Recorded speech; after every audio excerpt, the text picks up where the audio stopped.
So sa isang pot na nilagyan natin ng buhaghag na lupa.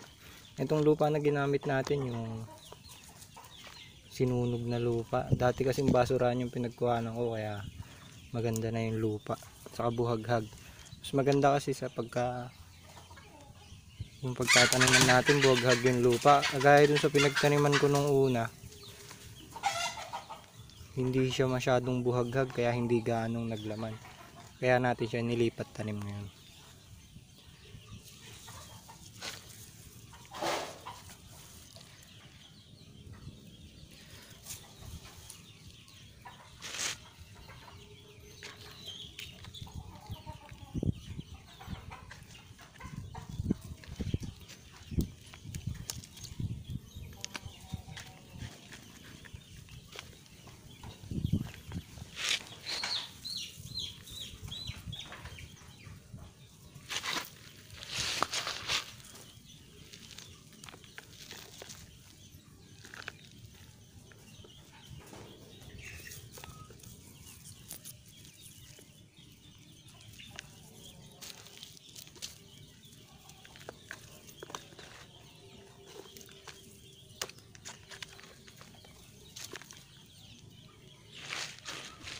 So itong malaki ang hahatiin natin, so para mas maging maganda yung laman niya.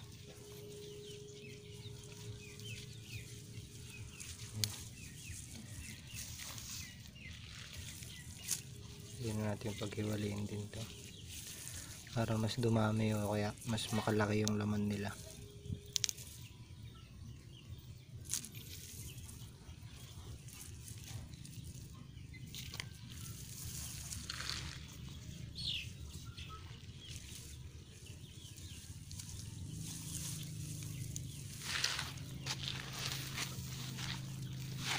Dito na lang natin ilagay sa malaking sa timba yung malaki.